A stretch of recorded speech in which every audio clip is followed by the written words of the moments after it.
Hello students, आपने यहाँ तक तो पढ़ लिया होगा। मैंने यहाँ तक आपको चैप्टर पढ़ा दिया। अब मैं बहुत जल्दी जल्दी पढ़ाऊँगी क्योंकि बहुत लेंथी चैप्टर है। ठीक है, तो अभी हम स्टार्ट करते हैं chapter.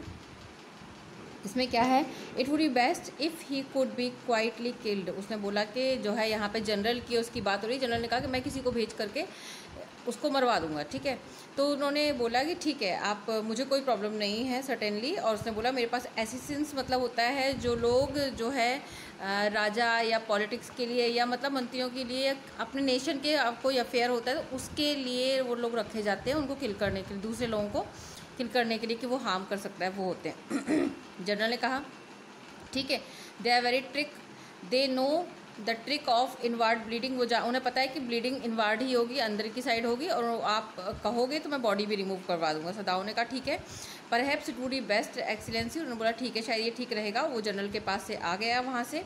He left the general presence then he and went home thinking over the plan. अब ये प्लान के ऊपर सोचते हुए वो जनरल के पास से आ गया। In this way the whole thing would be taken out of his hand. इस तरीके से सारी चीज़ हो जाएगी। उसने हाना को कुछ नहीं बताया क्योंकि हाना हो सकता है ये मर्डर के नाम से, किलर के नाम से जो है वो डर जाए। इसके बाद ही refuse to allow anything but reason to be at. उसने अपने दिमाग में कुछ भी आने से जो है आने की जगह वो अपना रूम में जाता है जहाँ पर अमेरिकन बैठा हुआ था। वहाँ पर जाकर के वो उसको एग्जामिन करता है। वो क्या था कि वो जो थोड़ा सा अपने आप को वो करने के लिए गार्डन की तरफ जा रहा था, तो उसने डांटा कि नहीं अभी मत मूव करो और अभी तुम इतना ठीक नहीं हुए हो। ठीक है, और तो उसने बोला मैं अभी बस बॉडी को चेक कर रहा। तो नीचे is it so Sadao inquired surprise he forgot all else. वो सब कुछ भूल गया, उसको इंक्वायर करने लग गया, मतलब उसको एग्जामिन करने लग गया। इसके बाद में उसने बोला कि हाँ तुम्हारी जो स्टिफनेस है वो मसाज से चली जाएगी अगर एक्सरसाइज से नहीं जाती है।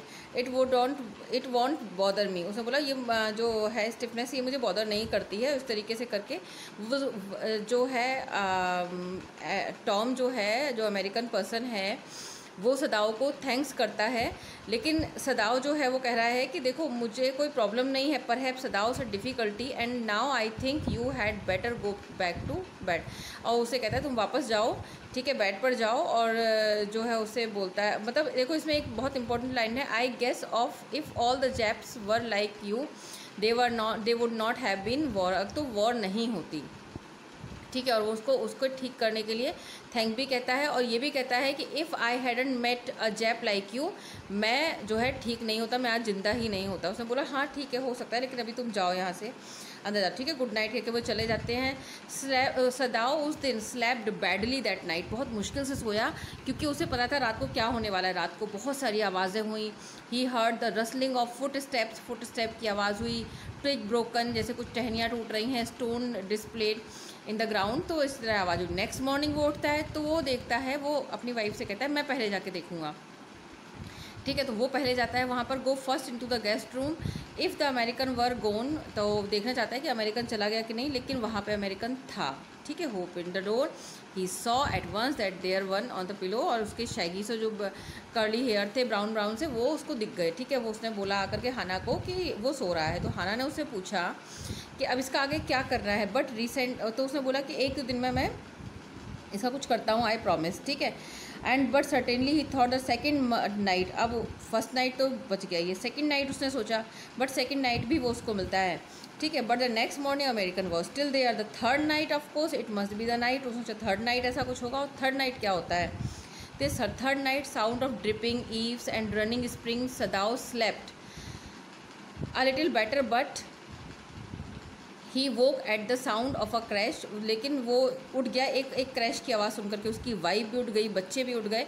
जब वो बाहर की तरफ जाने लग गए तो उसने उसे रोक लिया। उसने सोचा कि शायद आज तो पक्का हो गया मर्डर इसका। ठीक है, ठीक है, उसको किल्ड कर दिया गया, उसको लेके जा रहे हैं। लेकिन at when he open the door of the guest room in the morning there was the young man. फिर से वापस वहीं पर यंग मैन था और वो काफ़ी खुश दिख रहा था और नहा चुका था, अपने फीट पर था। He had asked for a razor yesterday. उसने रेज़र के लिए पूछा था येस्टरडे, कल। तो आज वो शेव भी कर चुका था और उसका फेंट कलर जो उसके चीक्स पे था वो दिख रहा था। उसने बोला मैं ठीक हूँ। अब सदाओ ने अपना कीमोनो जो था उसको अपनी बॉडी पर थोड़ा सा और टाइट कसा और उसने फिर ही डिसाइडेड सडनली, उसने सडनली जो है डिसाइड किया ही गो थ्रू अनदर नाइट, कि वो एक और रात को देखेगा। इट वॉज नॉट दैट, ऐसा नहीं था कि वो एक जो है इसकी वेट इसकी केयर नहीं करता है, बट ये जो है मतलब उसको रखना ठीक नहीं था यहाँ पर। तो उसने बोला ठीक है तुम बिल्कुल ठीक हो गए हो। सदाओ एग्रीड। ही लोअर्ड हिज वॉइस, उसने अपनी आवाज़ थोड़ी सी धीमी की, और तुम इतने ठीक हो गए हो कि अगर मैं तुमको अपनी बोट देता हूँ, ठीक है, नदी के किनारे खाना देता हूँ, एक्स्ट्रा कपड़े देता हूँ, तो तुम आराम से चले जाओगे। वहाँ पर एक पास में एक आइलैंड है, ठीक है, जिसे फोर्टिफाइंग नहीं किया है। मतलब फोर्टिफाइंग मतलब चारों तरफ से किलेबंदी कर देना, वो नहीं किया गया। मतलब उसमें कोई घर वगैरह कुछ कोई रहता नहीं है वहाँ पर। क्यों? क्योंकि वहाँ पे इट इज़ सबमर्ज्ड। ये सबमर्ज्ड मतलब पानी में जो है वो ढह गया है, थोड़ा सा ही है वो, ठीक है। तो वहाँ, और ये कोई स्टॉर्म का सीज़न है नहीं कि स्टॉर्म आएगा, तो इसलिए तुम वहाँ पर जा सकते हो। कब तक रह सकते हो? जब तक कोरियन फ़िशिंग बोट्स नहीं आती। और जब कोरियन फ़िशिंग बोट्स आ जाएंगी जो है, आप देख सकते हो, दे पास क्वाइट, तो ये मैंने नेक्स्ट इसमें डाल दिया है, Korean fishing boats by the pass, they pass quite near the island because the water is many, तो वो वहाँ के पास से गुजरती हैं, ठीक है, उस आइलैंड के। तो यंग मैन ने कहा कि उसको कॉम्प्रिहेंडिंग मतलब समझते हुए उसे सिरलाया, ठीक है। तो उसने बोला डू आई हैव टू, क्या मुझे जाना चाहिए? उसने बोला हाँ बिल्कुल, यू अंडरस्टैंड, तुम समझते हो, it is not hidden that you are here, अब ये चीज़ छुपी नहीं रह गई है कि तुम यहाँ पर हो। द यंग मैन नोटेड, उसने कॉम्प्रिहेंशन मतलब समझ रहा है, उसने कहा ओके ठीक है। उस शाम को सदाओ ने did not see him again, उसको दोबारा नहीं देखा, और उसने अपनी एक अच्छी बोट को, ठीक है, इसके आगे यहाँ पर आ नहीं पाया स्क्रीन में, आप अपनी उसमें देख लीजिए, एक अच्छी बोट को जो है उसने क्या किया, उसने वहाँ पर ड्रैग करके लाया है स्टाउट बोट को, ठीक है, और उसको उसमें खाना, बॉटल, कपड़े सब रख दिए। और क्योंकि उस दिन हाई टाइड का दिन था तो वहाँ पर कोई मून नहीं था, तो इसने ये काम सब कुछ अंधेरे में किया, बिना फ्लैश लाइट के, वरना उसको पकड़ा जा सकता था, उसको जो है वो उसमें आ सकता था नज़र में। When he came to the house he entered as though he were just back from his work, और वो घर में ऐसे ही एंटर हुआ जैसे वो घर से आ रहा है। हाना जो है उसकी वाइफ है, वो बताती है कि आज यूमी आई थी, वो बच्चों को बहुत मिस कर रही थी। हाना इस टाइम पे खाना सर्व कर रही है, और वो बहुत मॉडर्न है, फिर भी वो जो है उसके साथ में बैठ के खाना नहीं खाती है, ठीक है। देखो रिमेंबर, इस चीज़ को याद रखना कि ये जो स्पेशल चीज़ें रहती है ना, वो लोग जो है वो स्पेशली इसको दिखाते हैं, स्पेशली दिया हुआ है, तो हो सकता है कि कुछ वो ये पूछें कि क्या कहना चाहते हैं, क्या सारी चीज़ें हैं, तो इसलिए आप हर चीज़ को ध्यान से समझना। The servant will come back, उन्होंने बोला जैसे ये फॉरनर जाता है सर्वेंट आ जाएंगे, ठीक है। वो गेस्ट रूम में गया रात में, ठीक है, और उसने जो है सब कुछ उसको अमेरिकन को चेक किया, उसका टेम्परेचर थोड़ा सा ऊपर नीचे था, थोड़ा सा फ्लक्चुएट हो रहा था बिकॉज ऑफ दैट एक्साइटमेंट, ठीक है। और उसने यंग मैन को का स्कार देखा, वो रेड था, उसकी आंखें जल रही थी, ठीक है, उसके और जो है वो सिल गए थे। I realise you are saving my life, उसने बोला कि मैं अपनी लाइफ, आपने मेरी लाइफ जो है बचाई है, मैं रियलाइज़ कर सकता हूँ। बोला ठीक है, लेकिन ये जो है मेरे लिए प्रॉब्लम हो जाएगी अगर तुम यहाँ थोड़ी देर और रुकते हो, ठीक है। सो अब सर्वेंट, अब इसके बाद में he had hesitated a good deal about giving the man a flash light, वो थोड़ा हेजिटेट हो रहा था, एक्चुअली थोड़ा नहीं, अ गुड डील मतलब बहुत ज़्यादा हेजिटेट हो रहा था उसको एक लाइट देने में, फ्लैश लाइट, कहीं ऐसा ना हो कि वो उसको ऑन करेगा और तभी जो है ऐसा ना हो कि वो पकड़ा जाए। So he had decide to give it to him after all, उसने फिर फाइनली उसको दे दिया, और उससे कहा कि बहुत छोटी सी दी उसने कहा कि when he use at night when he was called, तो जब उसको बोला जाए तभी वो उसको यूज़ करे, मतलब इससे ज़्यादा यूज़ ना करे वरना पकड़ा जाएगा। और उसने बोला कि तुम्हारा खाना अगर बोट, उसको जो कोरियन बोट थी उसके आने से पहले ख़त्म हो जाता तो मुझे 2 फ्लैश लाइट जला देना जब सन जो है वो डूबता है उस टाइम पर, लेकिन रात में ऐसा मत करना वरना तुम्हें दिक्कत हो सकती है, तुम पकड़ में आ सकते हो, ठीक है। उसने बोला ठीक है।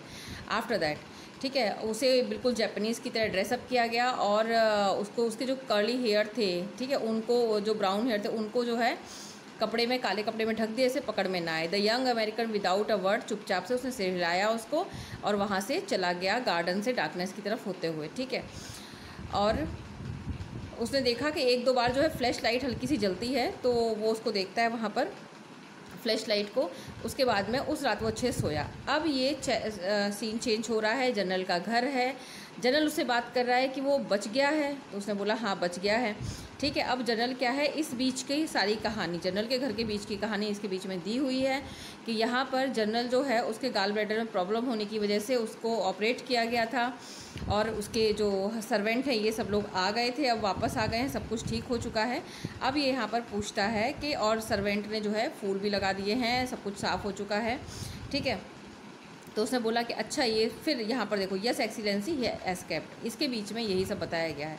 सदाओ नाउ सेट ही कफ, उसे थोड़ा सा खांसते हुए जो है उसको बोला, लेकिन वो उसको डिस्टर्ब नहीं करना चाहता, तो उसने उस बारे में नहीं पूछा कि आपने वो जो आपको असिस्टेंट्स भेजने थे वो क्यों नहीं भेजे, उसने नहीं पूछा।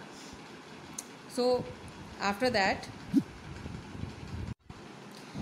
हेलो स्टूडेंट्स, आपने यहाँ तक तो पढ़ लिया होगा, मैंने यहाँ तक आपको चैप्टर पढ़ा दिया। अब मैं बहुत जल्दी पढ़ा। आप सदाओ ने कहा कि ठीक है excellency, well the old man said in a tone amazement, so I did it, but you see I was suffering, मैं इतना ज़्यादा सफरिंग कर रहा था, a good deal, the truth is, ये सच्चाई है कि एक्चुअली मैं इतना ज़्यादा प्रॉब्लम में था कि मैं उस भेज ही नहीं पाया। आई वंडर्ड योर एक्सीलेंसी, मैं बहुत वंडर करता हूँ इस चीज़ के लिए, बहुत सरप्राइज्ड हूँ ये कह के। It was certainly very careless, मैं डेफिनेटली बहुत ज़्यादा केयरलेस हूँ, लेकिन ऐसा नहीं है कि मेरे अंदर देश की कोई लैक ऑफ पेट्रियोटिज्म है या फिर डेरेलिक्शन ऑफ ड्यूटी है। डेरेलिक्शन ऑफ ड्यूटी मतलब होता है कि carelessness. He looked anxiously at his doctor, उसने डॉक्टर की तरफ देखा। The matter should not come out, would understand that, तुम ये मैटर अगर समझ में अगर बाहर आए समझे, तो मतलब वो उस तरीके की बात कर रहा है कि अगर अब मैटर बाहर आए दिक्कत हो जाएगी। बिल्कुल उसने कहा ठीक है, और ये कहते हुए उसको समझ गया था कि जनरल उसके हाथ में है और इसके कॉन्सिक्वेंस मतलब होता है परिणाम या तो क्या होंगे। He himself was perfectly safe, लेकिन उसके लिए वो बहुत खुश था कि वो परफेक्टली सेफ है, लेकिन उस जो है वो इतना मतलब खुश होता है इस चीज़ के लिए, और वो कहता है कि बिल्कुल लॉयल्टी मैं सब समझता हूँ, ठीक है। उसने बोला yes you are a good man, तो बहुत अच्छे मतलब इंसान हो, तुम्हें रिवॉर्ड मिलेगा। But Sadao searching the spot of black, लेकिन सदाओ क्या, उसके लिए क्या बहुत बड़ा रिवॉर्ड था, वो रोज़ देखता था कि ब्लैक कलर की लाइट वहाँ पर कोई नज़र आ जाए, लेकिन वहाँ पर कोई भी लाइट नहीं थी। फाइनली वो प्रिजनर जा चुका था। अब यहाँ से शुरू होता है कि उसको अब रियलाइज़ होता है, सारे अमेरिका के लोग, जब वो चला गया तब सडनली हमें होता है ना कि कई बार हम कुछ काम कर देते हैं उसके बाद हमें रियलाइज़ होता है, तो वैसे ही उसको अब रियलाइज़ होता है। अमेरिका की सारी बातें याद करता है, अपने वो जो है जो जिनके यहाँ रहता था, अपने टीचर जिनके यहाँ हाना से मिला था, वो लोग याद आते हैं उसे, वो सभी लोग याद आते हैं जिनकी वजह से मतलब वहाँ पर अमेरिका में, अमेरिका के लोगों को कहता है बहुत ज़्यादा प्रेजुडिस होता है उनमें, ठीक है। तो वो लोग बहुत जल्दी किसी को अपना नहीं मानते, तो उसे बहुत गंदे घर में रहना पड़ा था और उसे बहुत कुछ सहना पड़ा था क्योंकि वो एक जापानी था, तो इस वजह से तो ये सारी चीज़ें वो याद करता है सडनली। एंड वो फिर देखिए लास्ट में लिखा है इन्फ्लुएंजा, हाँ वो एक जो लेडी थी जो इसके गंदे से घर में उसे रहना पड़ता, उसको थैंक करता है, लेकिन वो थैंक इसलिए नहीं करना चाहता है, थैंक नहीं करता है तो करना चाहता है, लेकिन तभी क्या देखता है कि उसको इन्फ्लुएंजा हो जाता है, उसकी सेवा करता है, तो वैसे ही मतलब वो उसको उसके लिए बहुत आती है, ठीक है। तो इसलिए लास्ट में वो ये कहता है strange he thought I wonder why could not kill him, मुझे इतनी नफ़रत है अमेरिकन से, फिर मैंने उसे मारा क्यों नहीं, ये पूछा जा सकता है क्यों नहीं मारा, क्योंकि उस टाइम पर उसको देखते ही उसको अपने प्रोफेशन की याद आ जाती थी। तो this is the actually whole story, so we have done it. I hope आप लोग को बहुत अच्छे समझ में आई होगी, तो पढ़ते रहिए और लाइक एंड शेयर ज़रूर कीजिए, सब्सक्राइब कीजिए। Thank you so much.